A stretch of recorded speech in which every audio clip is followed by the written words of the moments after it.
If you think you don't have a gambler living in your house, chances are you should think again. According to the American Gaming Association, 85% of American adults have gambled at least once in their lives. And even though most do it responsibly, as much as 13% do not. And that can become a huge problem. Tonight, the Buckley Report breaks down the numbers, who is most likely to have a problem, and what the state is doing about it. Or maybe throw the dagger. Hurts going deep. The Philadelphia Eagles may have won the game. He has got it! Touchdown! But betting sites like FanDuel, DraftKings, and ESPN are the real winners, as Americans bet more than $1.5 billion on the Super Bowl, which probably shouldn't surprise us since it was played in a stadium named for a casino.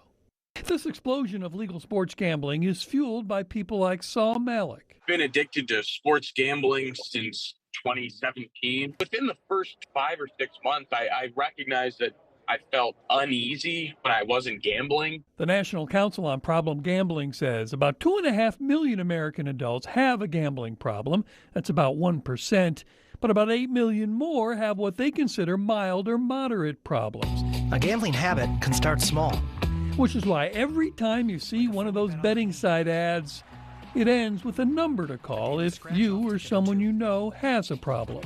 For free, confidential help for you or a loved one, call, text, or chat live online. About 1,000 people have called this year, and that really is an uptick. So we've doubled calls to the line.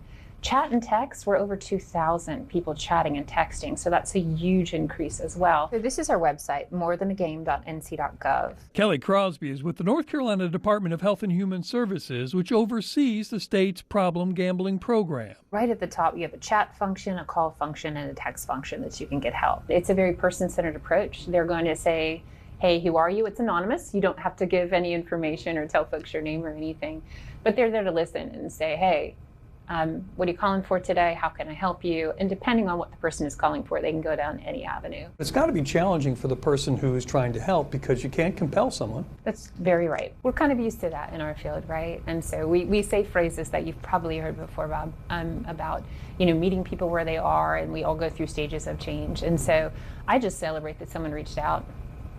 The profile of people most likely to gamble includes young people, members of the military, and people with a history of trauma, mental health problems, or substance abuse. More likely men than women?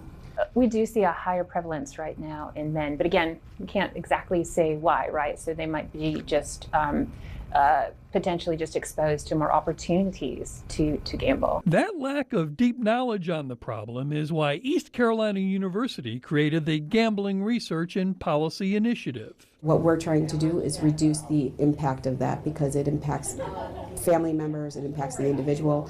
About 20% of people with gambling disorder will attempt suicide.